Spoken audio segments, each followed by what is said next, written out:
अस्सलाम वालेकुम। आज की वीडियो में मैं आप लोगों के साथ फेडरल पब्लिक सर्विस कमीशन की पोस्ट सीनियर ऑडिटर पीपीएस 16 के इंटरव्यू क्वेश्चंस डिस्कस करूंगी। रिटन टेस्ट तो तकरीबन हर कोई क्वालिफाई कर लेता है, बट बहुत से लोग इंटरव्यू में रह जाते हैं। इसलिए इस वीडियो में मैं आप लोगों के साथ पास्ट इंटरव्यू क्वेश्चंस डिस्कस करूंगी जो मुझे मेरे फ्रेंड्स वगैरह ने बताए थे। ये कुछ टॉपिक्स हैं जिनमें से लास्ट टाइम क्वेश्चंस पूछे गए थे। पहला टॉपिक है fundamentals of accounting, accounting principles, debit credit rules, accounting cycle, financial statements etcetera. दूसरा टॉपिक है अकाउंटिंग रेशियोज। तीसरा टॉपिक है micro and macro economics basic concepts. चौथा टॉपिक है कॉस्ट अकाउंटिंग। पांचवा टॉपिक है auditing types, sampling and other basic rules. छठा topic है इनकम टैक्स बेसिक कॉन्सेप्ट्स। सातवां टॉपिक है business finance, time value of money, primary and secondary market, working capital etcetera. इस video में मैं आप लोगों के साथ पहला टॉपिक डिस्कस करूंगी।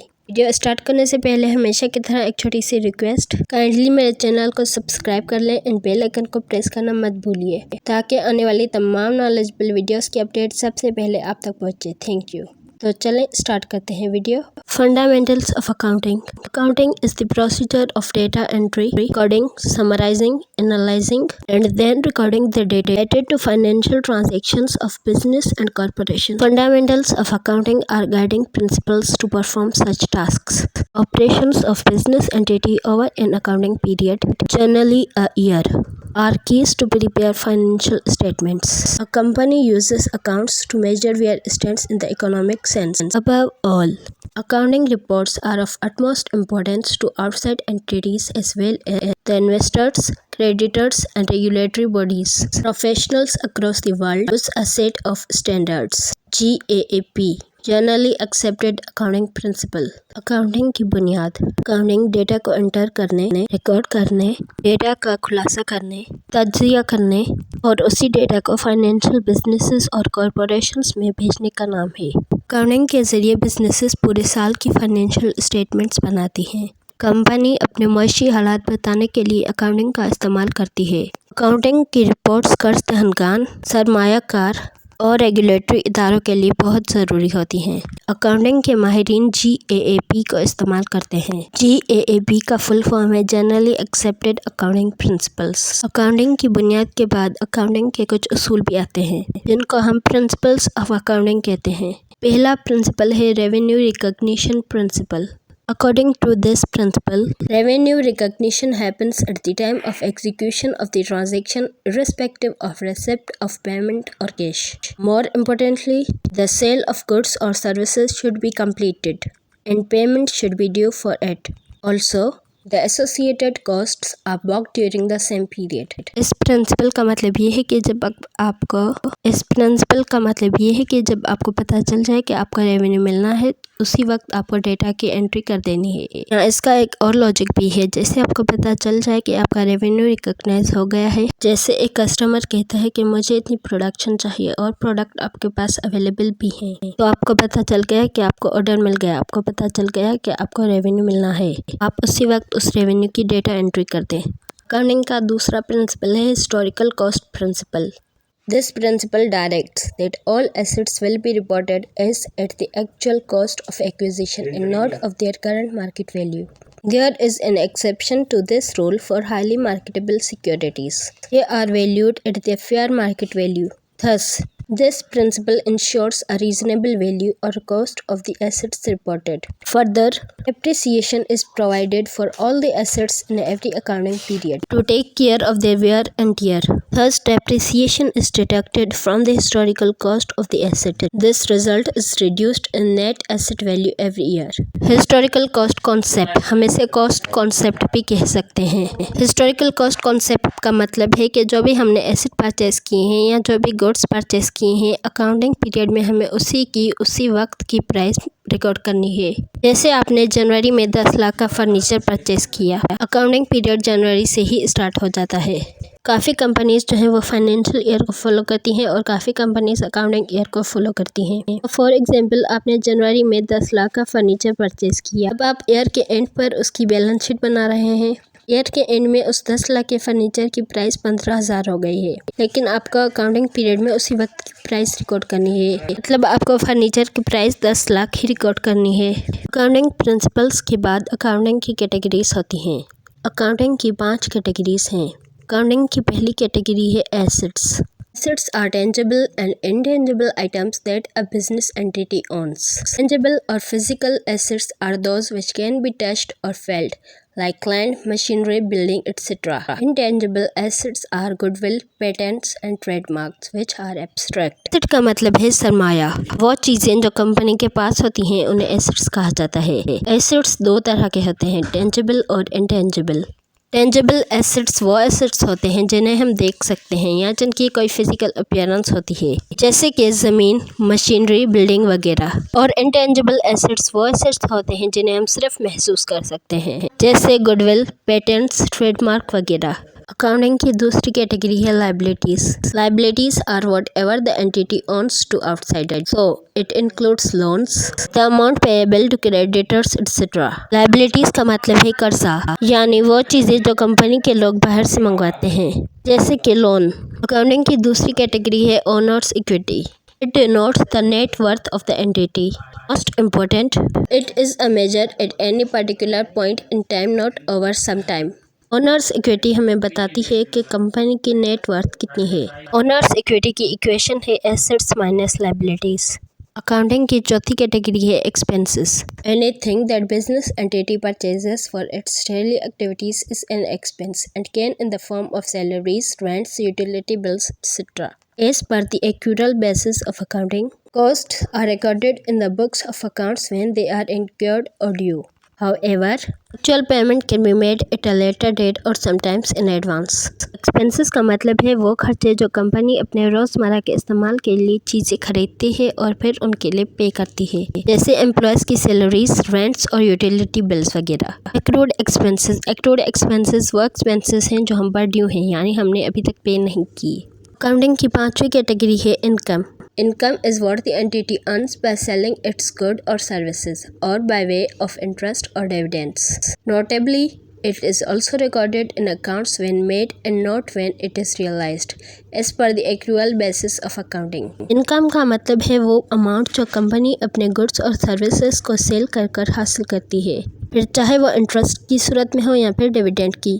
आते हैं अकाउंट्स के टाइप्स और उनके गोल्डन रूल्स की तरफ। अकाउंट्स 3 टाइप्स के होते हैं। अकाउंट्स का पहला टाइप है real accounts. All tangible and intangible assets of an entity come under the preview of real accounts. Physical assets are land, machinery etcetera, whereas intangible assets are those that we cannot touch, like goodwill or patents. Real accounts वो accounts होते हैं जिनमें tangible और intangible assets आते हैं। जैसे कि हम पहले भी पढ़ चुके हैं कि टेंजिबल एसेट्स वो एसेट्स हैं जिन्हें हम टच कर सकते हैं या जिनकी कोई फिजिकल अपीयरेंस हो, जैसे कि लैंड, मशीनरी, बिल्डिंग वगैरह। और इनटेंजिबल एसेट्स वो एसेट्स हैं जिन्हें हम टच नहीं कर सकते, जैसे गुडविल, ट्रेडमार्क्स, पेटेंट्स वगैरह।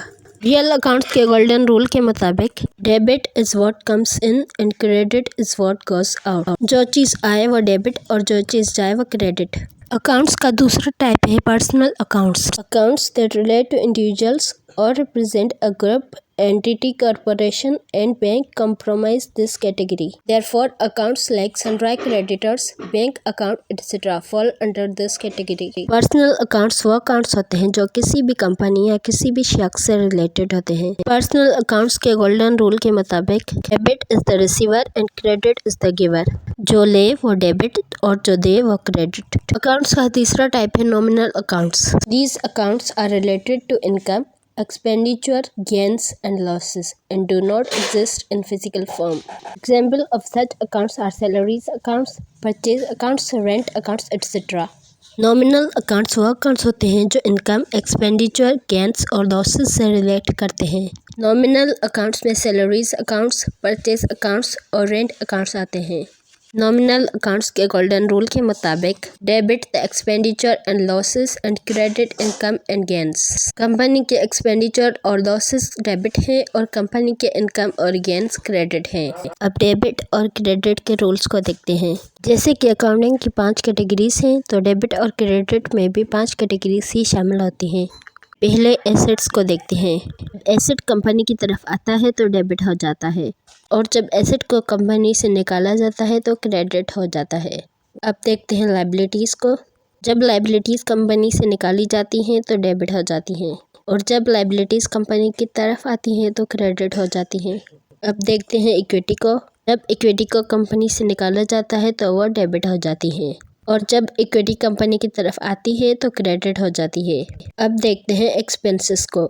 जब एक्सपेंसेस कंपनी की तरफ आते हैं या बढ़ा दिए जाते हैं तो वो डेबिट होते हैं और जब एक्सपेंसेस को कंपनी से कम किया जाता है तो वो क्रेडिट हो जाते हैं। अब अकाउंटिंग साइकिल देखते हैं। The steps in accounting cycle are identifying transactions, recording transactions in a journal, posting the transaction, preparing the unadjusted trial balance, analyzing the worksheet, adjusting journal entry discrepancies, preparing the financial statements and closing the books। Accounting cycle के कुछ steps हैं। पहला step है लेन then की शनाख्त करना, दूसरा step है लेन देन को जर्नल में रिकॉर्ड करना, तीसरा स्टेप है लेन देन को पोस्ट करना, चौथा स्टेप है ट्रायल बैलेंस बनाना, पांचवा स्टेप है वर्कशीट का तज्जिया करना, छठा स्टेप है जर्नल में एंट्रीज को एडजस्ट करना, सातवां स्टेप है फाइनेंशियल स्टेटमेंट्स बनाना और आठवां और आखिरी स्टेप है बुक को बंद कर देना। अब देखते हैं फाइनेंशियल स्टेटमेंट्स को। अकाउंटिंग के 5 फाइनेंशियल स्टेटमेंट्स हैं। पहली फाइनेंशियल स्टेटमेंट है income statement, arguably the most important. Business needs to keep a very close eye on profit and money coming in, and that's precisely what an income statement does. An income statement may also be known as a profit and loss statement, showing your income and outgoings over a set period. The income statement takes revenues, losses, and expenses into account, so it can show whether your company has turned a profit or has missed its mark. Income statement को हम profit और loss statement भी कहते हैं। असल में income statement में company के एक्सपेंसेस और रेवेन्यूज देखे जाते हैं। दूसरी फाइनेंशियल स्टेटमेंट है cash flow statement. The cash flow statement shows how money enters and leave your business, so you can see what you have available as working capital at a particular time. The cash flow statement is essential for showing you how quickly you could source cash if you needed it. It doesn't take into account things like raw materials or purchases made but not yet paid for on credit. Cash flow statement नाम से ही पता चल रहा है कि cash के आने और जाने को कैश फ्लो स्टेटमेंट कहा जाता है। कैश के आने और जाने के फ्लो को हम एक स्टेटमेंट के फॉर्म में लिखते हैं, उसे कैश फ्लो स्टेटमेंट कहते हैं। कैश फ्लो स्टेटमेंट का इनकम बैलेंस शीट और इनकम स्टेटमेंट पर भी पड़ता है। कैश फ्लो की 3 एक्टिविटीज होती हैं। सबसे पहले हम कैश फ्लो की ऑपरेटिंग एक्टिविटीज को देखते हैं। ऑपरेटिंग एक्टिविटी का मतलब है कि हमने कितनी प्रोडक्ट्स बनाई, कितनी प्रोडक्ट बेचे, कितना कैश आया, कितना कैश गया, कितने कैश की हमने एम्प्लॉयज को सैलरीज दी, कितने कैश की वेजेस दी, हमने कितना रेंट दिया, हमने कितनी मशीन की पेमेंट दी। तो ये सारी जो मशीनरी की एक्टिविटीज़ होती हैं, ये सारी हमारी ऑपरेटिंग एक्टिविटीज़ में रिकॉर्ड होती हैं। है investment activity. Cash flow statement में हम ये भी देखते हैं कि कंपनीज जो होती हैं वो इन्वेस्ट भी करती हैं, दूसरी कंपनीज से शेयर भी खरीदती हैं, डिबेंचर्स कितने खरीदती हैं, स्टॉक मार्केट में कितना इन्वेस्ट करती हैं, ये सब इन्वेस्टमेंट एक्टिविटीज़ में आ जाते हैं। तो हम ये देखते हैं कि कैश फ्लो स्टेटमेंट में कितना इन्वेस्ट हुआ है। तीसरी एक्टिविटी है फाइनेंशियल एक्टिविटी। इसमें हम देखते हैं कि हम जो प्रोडक्ट बना रहे हैं उसमें कितना पैसा लग रहा है और वो पैसा कहाँ से आ रहा है। मतलब बैंक से लोन लिए है, डिबेंचर्स इशू किए हैं या फिर शेयर्स इशू किए हैं। तो ये सारी चीज़ें हम फाइनेंशियल एक्टिविटीज़ में देखते हैं। अब है statement of change in equity. This document shows the changes made to your company's share capital, retained earnings and accumulated reserves. For a sole trader, it shows changes to the owner's equity. For a partnership, it shows the changes between both partners' equity. In case of a company, then the statement of change in equity shows how equity shares has changed among all the shareholders. Statement of change in equity. हमें ये statement ये देखने के लिए बनानी पड़ती है कि किसी भी इक्विटी में कितना चेंज आया है। इसके कुछ फैक्टर्स हैं जिससे हमें पता चलता है कि इक्विटी की स्टेटमेंट में चेंज क्यों आया। ये चेंज देखने के लिए 4 फैक्टर्स होते हैं। सबसे पहला फैक्टर ये है कि आप जो इनकम स्टेटमेंट बनाते हैं उसमें जो लॉसेस आते हैं वो ये डिटरमाइन करते हैं कि ओनर की इक्विटी में क्या चेंजेस आए हैं, कितने चेंजेस आए, कैसे आए हैं। मिसाल के तौर पर अगर प्रॉफिट आया होगा तो ओनर्स इक्विटी बढ़ जाएगी, अगर लॉस आया होगा तो ओनर्स इक्विटी कम हो जाएगी। इसी तरह दूसरा फैक्टर है शेयर कैपिटल इश्यूड। अगर किसी भी कंपनी का ओनर जो है वो शेयर्स इक्विटी इश्यू करेगा और अगर शेयर्स बढ़ जाएंगे तो इक्विटी बढ़ जाएगी, अगर शेयर्स कम हो जाएंगे तो इक्विटी भी कम हो जाएगी। इसी तरह तीसरा फैक्टर है डिविडेंड पेमेंट। अगर वो डिविडेंड पे करेगा तो इक्विटी बढ़ जाएगी, अगर डिविडेंड नहीं पे करेगा तो इक्विटी कम हो जाएगी। इसी तरह चौथा फैक्टर है गेन और लॉस। अगर गेन होगा तो इक्विटी ऑटोमेटिकली इंक्रीज हो जाएगी, अगर लॉस होगा तो इक्विटी डिक्रीज हो जाएगी। चौथी फाइनेंशियल स्टेटमेंट है balance sheet. The balance sheet displays three key things: your assets, your liabilities and your equity. The balance sheet can show the current value of a business for the period it covers. Looking at your balance sheet can help you understand if you can meet your financial obligations. Balance sheet में तीन चीज़ें होती हैं: आपके assets, आपकी liabilities और आपकी equity. असल में बैलेंस शीट हमें बताती है कि बिजनेस की फाइनेंशियल पोजीशन क्या है, बिजनेस में कितने एसेट्स आए हैं, कितने एसेट्स गए हैं, बिजनेस ने कितना लोन लिया है, कितना लोन दिया है, बिजनेस के लिए कितने एक्सपेंसेस किए गए हैं, कितने एक्सपेंसेस नहीं किए गए हैं। ये सब हमें बैलेंस शीट से पता चलता है। पांचवी और आखिरी फाइनेंशियल स्टेटमेंट है note to financial statement. This is a requirement of IFRS, international financial reporting standards, and gives greater context around the information contained in your other financial statement documents. For example, your assets may be listed in the balance sheet, but your note to financial statements document is where you will explain precisely what those assets are. The information in this document is required to ensure you are compliant with standards and regulations. Note to financial statement का document IFRS की requirement होता है। IFRS का मतलब international financial reporting standards. असल में आपने जो फाइनेंशियल स्टेटमेंट्स बनाए होते हैं, नोट टू फाइनेंशियल स्टेटमेंट का डॉक्यूमेंट उन्हीं को आगे लेकर चलता है।